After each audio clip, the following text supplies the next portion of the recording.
చాలా చాలా విచిత్రంగా ఉంటుంది ఒక్కోసారి లోపలికి వెళ్తే.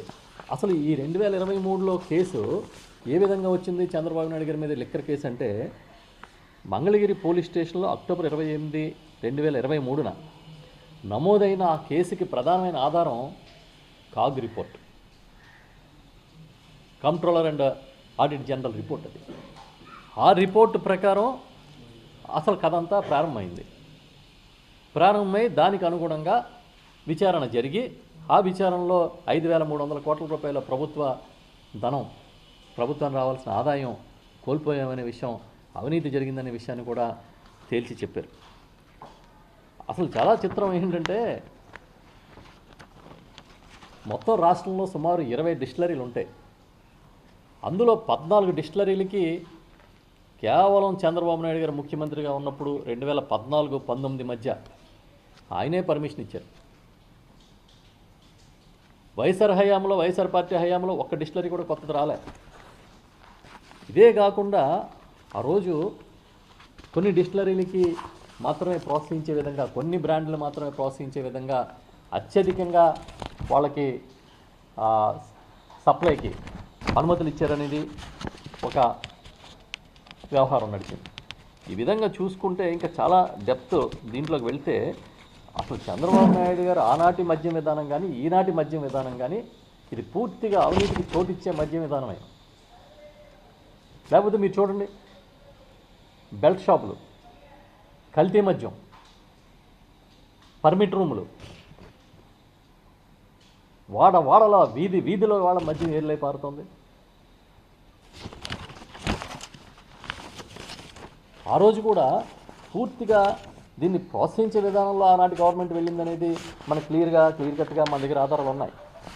ఎందుకంటే సేల్స్ కానీ ఇతరత్ర అన్నీ చూసుకుంటే.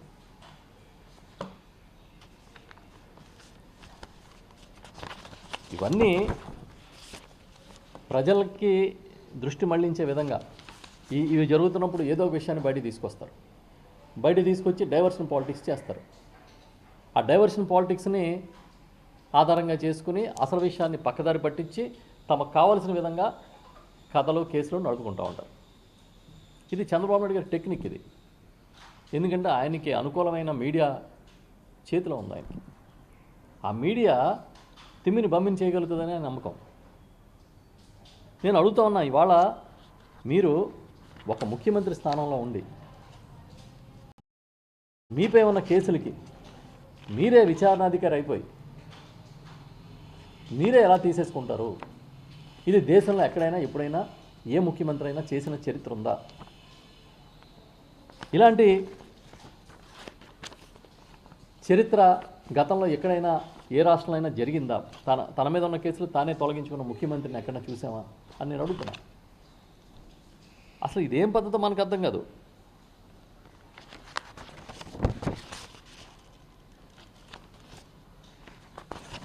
ఆ రోజు దోపిడీ జరిగిందని చెప్పిన సిఐడియే ఇవాళ దోపిడీ జరగలేదని ఎలా చెప్తుంది? అంటే అధికారులు ఏ విధంగా ప్రవర్తిస్తున్నారనేది ఈ రాష్ట్రంలో మనకి చాలా తేటతెల్లం చేసే కేసు ఇది, ఈ వ్యవహారం ఇది. వాళ్ళే ఒక కేంద్ర ప్రభుత్వ సర్వీస్లో ఉన్న అధికారులు ఆ రోజు వాళ్ళే ఇది దోపిడీ అని చెప్తారు, నమ్మారు.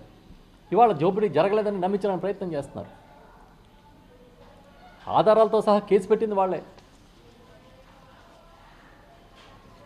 అంటే ఏంటంటే ప్రభుత్వం కంప్లీట్గా వీళ్ళని ఒత్తిడి చేసి వినియోగించుకుంటుందనే విషయాన్ని మనం అర్థం చేసుకోవాలి. అసలు సాక్షుల్ని బెదిరించడమే అతిపెద్ద తప్పు. సాక్షుల్ని బెదిరిస్తారు, అధికారులను బెదిరిస్తారు, అడ్డగోలుగా వ్యవహారాలు నడుపుతున్నారు. ఎందుకంటే ఈ రాష్ట్రంలో అంబేద్కర్ రాసిన రాజ్యాంగం అమలు కావట్లేదు. ఈ రాష్ట్రంలో పూర్తిగా మీ రెడ్ బుక్ రాజ్యాంగాన్ని అమలు చేస్తున్నారు. ఎవడు నోరెత్తితే ఆ గొంతు మూయించేయాలనే ప్రయత్నం చేస్తున్నారు. గతంలో తాము చేసిన దానికే అసలు దానికి సంబంధించి ఏమీ జరగలేదు అని మళ్ళీ ఏ విధంగా మీరు వేస్తారు? అసలు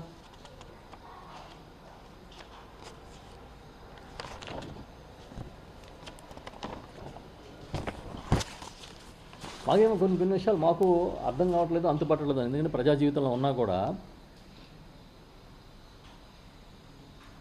ఇప్పుడు ఎవరైనా నిష్పక్షపాతంగా ఈ కేసుల మీద విచారణ చేయండి అని కానీ గొంతెత్తితే, ఒక పొలిటికల్ పార్టీస్ పక్కన పెట్టేయండి, ఒక న్యూట్రల్గా ఉన్న వ్యక్తులైనా సరే, వెంటనే ఆ గొంతు నొక్కేసే కార్యక్రమం, నయానో భయానో లొంగ తీసుకునే కార్యక్రమం ఇవాళ ఈ రాష్ట్రంలో జరుగుతుంది. తటస్థ వ్యక్తులు కావచ్చు, సామాజికవేత్తలు కావచ్చు, ప్రశ్నిస్తే అయితే వాళ్ళని కంట్రోల్ చేసే కార్యక్రమం, లేదంటే ఏదో ఒక సాంకేతిక కారణాలు చెబుతూ దాని నుంచి బయటపడే కార్యక్రమం చేస్తున్నారు. ఈ చంద్రబాబు అవినీతి కేసుల్లో సిఐడి దాఖలు చేసిన పిటిషన్ల కాపీ కావాలని ఒక జర్నలిస్టు తిలక్ అనే ఆయన పిటిషన్ దాఖలు చేశారు. దాఖలు చేస్తే కోర్టు అంటుంది, నువ్వు ఫిర్యాదారుడు కాదు, నువ్వు బాధితుడు కాదు, ఎందుకు నీకు ఇవన్నట్టుగా వ్యాఖ్యానిస్తుంది. అంటే ఈ ప్రజాస్వామ్యంలో అడిగే హక్కు అందరికీ ఉంది కదా.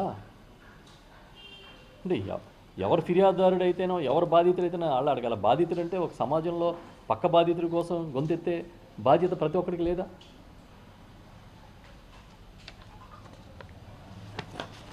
వాళ్ళ చంద్రబాబు నాయుడు గారు అన్నిట్లోనే డబుల్ యాక్షనే. ఎన్నికల ముందు ఒక రకమైన యాక్షను, ఎన్నికలు అయిపోయిన తర్వాత ఇంకొక రకమైన యాక్షన్. అధికారంలో వచ్చినప్పటి నుంచే తన మీద కేసులు ఎత్తించుకునే కుట్ర జరుగుతోంది, ఇది దశల వారీగా ఒక ప్లాన్ ప్రకారం జరుగుతుందనే విషయం వాళ్ళ బోధపడుతుంది మనకి.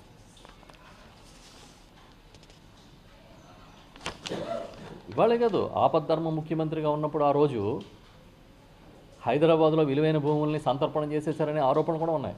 అక్కడి నుంచి మొదలెడితే ఎన్ని ఆరోపణలు.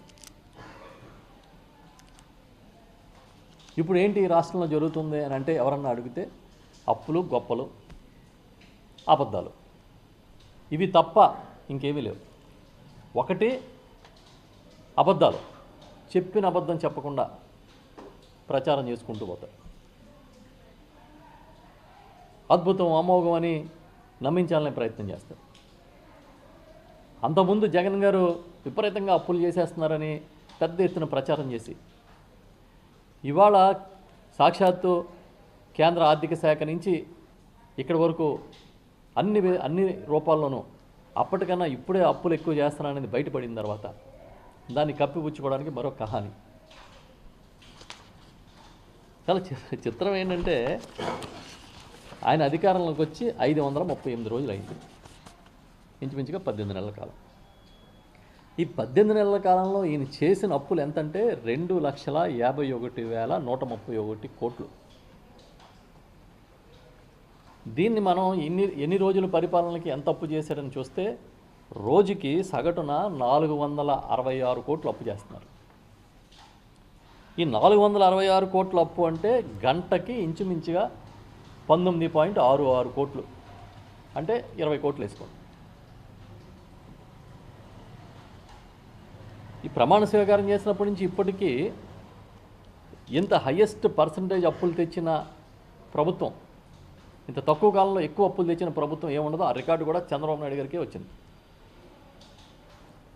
ఒక పక్కనేమో మెడికల్ కాలేజీలని, ప్రభుత్వం కట్టిన మెడికల్ కాలేజీని ప్రైవేటీకరణ చేసే కార్యక్రమం. ఏంటయా ఇది తప్పు కదా అంటే డబ్బులు లేవు మా దగ్గర అంటారు. మరి తెచ్చిన 2,51,000 కోట్లు ఏం చేసావు, ఎక్కడ ఖర్చు పెట్టావంటే చెప్పరు. అంటే ఒక రోజు చేసే 466 కోట్ల అప్పు ఒక్క మెడికల్ కాలేజీ కట్టడానికి సరిపోతుంది. ఒక్క మెడికల్ కాలేజీ కట్టాలంటే చంద్రబాబు నాయుడు చేసే ఒక్కరోజు అప్పు 466 కోట్లు సరిపోతుంది. అంటే నీకు అర్థం ఏంటి? డబ్బులు లేక కాదు, మనసు లేక. పేదలకి సాయం చేద్దామని మనసు లేక, కార్పొరేట్లకి సాయం చేయాలనే మనసు వచ్చి, ఆయన మనసంతా కార్పొరేట్లే ఉంటారు. ఇప్పుడే కదా, ఎప్పుడు పెట్టుబడిదారుల పక్షాన్ని నిలబడడం అనేది ఏ రాజనీతి అని అడుగుతున్నాం మేము. ఇవాళ ఈ రాష్ట్రంలో ఒక అరటి పండు ₹10. చివరికి రైతులు ఏ స్థితికి వచ్చేసిందంటే ఒక అరటి పండు ₹10. చంద్రబాబు నాయుడు గారు విశాఖపట్నంలో ఇచ్చిన ఎకరం భూమి 99 పైసలు. ఇంచుమించుగా జగన్మోహన్ రెడ్డి గారు ముఖ్యమంత్రిగా ఉన్నప్పుడు ఈ రాష్ట్రంలో అరటి టన్ను 25,000కి వెళ్ళింది. ఇవాళ 500 రూపాయలు. అసలు అది పోనీ అదైనా బాగు చేద్దామా, రైతులకి చేయూతిద్దామా, దాన్ని ఎలా బయట తీసుకురావాలి, ఇదేమీ లేదు. ఆర్టిఫిషియల్ టెక్నాలజీ ఎవరికి కావాలి స్వామి? ముందు రియల్ టెక్నాలజీ ఏది? నీ రియల్ ఇంటెలిజెన్స్ ఏది? ఆర్టిఫిషియల్ ఇంటెలిజెన్సీ పక్కన పెట్టండి, అసలు నీ రియల్ ఇంటెలిజెన్స్ ఏమైంది? రైతును ఆ గాలికి వదిలేద్దామని ఫిక్స్ అయిపోయారా? చెప్పండి పోనీ. ప్రభుత్వ ఆస్తులేమో చౌకగా దారదత్తం చేయడం, 99 పైసలకి విశాఖపట్నంలో ఎకరం. ఇవాళ ఒక చాక్లెట్ కూడా రాదు రూపాయికి, కానీ ఎకరం ఇస్తున్నాడు ఈయన. ఇది ఈయన విజ్ఞత, ఈయన దూరదర్శ, అదేంటారు ఆయన దూరదృష్టి. నేను విజనరీ అని చెప్పుకుంటే ఎలా సరిపోతుంది? విజనరీ ఏంటి? ఇంకా అబద్ధాలు. ఇది ప్రతి నెల 1వ తేదీన కేవలం అబద్ధాలు ప్రచారం చేయడం కోసం మాత్రమే చంద్రబాబు నాయుడు గారు పెన్షన్ల పంపిణీకి వెళ్తున్నారు. ఇది పక్కా. ఆయన ఎలా చెప్తా ఉన్నారంటే ఏదో ఫస్ట్ టైము పెన్షన్ల పంపిణీ ఇంటింటికి ఆయనే చేస్తున్నట్టుగా చెప్తున్నారు. అసలు ఇంటికి పెన్షన్ పంపించాలి అవ్వాతాతలకి, పేదలకి కష్టం లేకుండా అనే ఆలోచన ఎవరిది? ఎవరి పేటెంట్ ఈ దేశంలో? జగన్మోహన్ రెడ్డి గారు. ఆయన కదా తెల్లవారక ముందే ఇంటికి వాలంటీర్లతో పెన్షన్ పంపించడం మొదలుపెట్టింది. ఆయన ఇంటికి పెన్షన్ పంపించి ప్రతి 6 నెలలకు ఒకసారి సచివాలయంలో అర్హులందరికీ పెన్షన్లు ఇచ్చే విధంగా జనవరిలోనూ జూన్లోనూ కొత్త పెన్షన్దారులందరికీ పెన్షన్లు ఇచ్చి ఒక పారదర్శకమైన విధానంలో కులం చూడడం, మతం చూడడం, పార్టీ చూడడం, ప్రాంతం చూడడం, అర్హులందరికీ పథకాలు అందాలనే ఆలోచనతో ముందుకు వెళ్తే ఇవాళ పెన్షన్ల పంపిణీ మీరు చెప్పుకున్నంత గొప్పగా జరుగుతుందని ప్రజలు భావిస్తున్నారు అనుకుంటున్నారా? మీ పెన్షన్ల విధానం అంత గొప్పగా ఉందని జనం ఏమైనా సంతృప్తిగా ఉన్నారు అనుకుంటున్నారా? నేను అడుగుతున్నా, మా నాయకుడు జగన్మోహన్ రెడ్డి గారు ముఖ్యమంత్రిగా ఉండగా చివరి నెల పెన్షన్లు ఇచ్చే నాటికి 66.34 లక్షల పెన్షన్లు ఇస్తున్నారు. అది 2019 అధికారంలోకి వచ్చిన నాటికి, అంటే చంద్రబాబు నాయుడు గారు ముఖ్యమంత్రిగా దిగిపోయినప్పటికీ జగన్ గారు ముఖ్యమంత్రిగా పనిచేసిన చివరి నెలకి ఇంచుమించుగా 29 లక్షల పెన్షన్ల అదనం. మొన్న నవంబర్ 1ని తీసుకున్నాం, అంటే నిన్నటికైతే డిసెంబర్ 1 నిన్న రాత్రికి 59,11,000 పెన్షన్లు పంచినట్టుగా లెక్కలు చెప్తున్నాయి ప్రభుత్వ లెక్కలు. పోనీ నవంబర్ 1వ తేదీన పంచిన పెన్షన్లు తీసుకుంటే 61,64,000 పెన్షన్లు. అంటే ఎన్ని పెన్షన్లు ఈ రాష్ట్రంలో కోతబడినాయి? సుమారుగా 5 లక్షల పెన్షన్లని లేపేశారు, నిర్దాక్షిణ్యంగా లేపేశారు. ఈ మధ్యకాలంలో దివ్యాంగుల పెన్షన్లు ఒక పెద్ద ఉద్యమంలాగా ఇంటింటికి వెరిఫై చేసి తీసేయడం కోసం కార్యక్రమం చేపడితే దాని మీద విపరీతమైన వ్యతిరేకత వచ్చింది. కాళ్ళు లేక కళ్ళు లేక పోషించే దిక్కు లేక ఉన్న వాళ్ళకి జగన్ గారు ఇచ్చిన పెన్షన్లకి ఏదో రకంగా కోత వేయాలని ప్రయత్నం చేస్తే వ్యతిరేకత వస్తే హోల్డ్ చేశారు. ఇప్పుడు మేము చెప్తున్నాం, అసలు మీరు పెన్షన్లో మేము చాలా గొప్పగా చేస్తున్నామని ఎలా చెబుతారు? మీరు వచ్చిన తర్వాత 18 నెలల కాలంలో కొత్తగా అర్హులైన ఒక్కరికైనా పెన్షన్ ఇచ్చారా? ఒక్క వితంతువు కానీ ఒక వికలాంగుడికి కానీ ఏమైనా పెన్షన్ ఇచ్చారా? కొత్త పెన్షన్. భర్త పెన్షన్దారుడు అయి ఉండి చనిపోతే ఈ మధ్యకాలంలో ఆ పెన్షన్ భార్యకి ఇస్తున్నారు. కానీ అధికారంలోకి వచ్చిన తర్వాత ఇంచుమించుగా ఒక 12-14 నెలల పాటు అప్పుడు దురదృష్టవశాత్తు వితంతువులుగా మారి భర్తలను కోల్పోయిన వాళ్ళకి మీరు ఎందుకు పెన్షన్లు ఇవ్వట్లేదు? ఎందుకు ఆ పెన్షన్లు మీరు మంజూరు చేయట్లేదు? ఇంచుమించుగా అర్హత కలిగిన వాళ్ళు ఇవాళ లక్షలాది మంది, ప్రతి గ్రామంలో వందలాది మంది కనపడతా ఉన్నారు.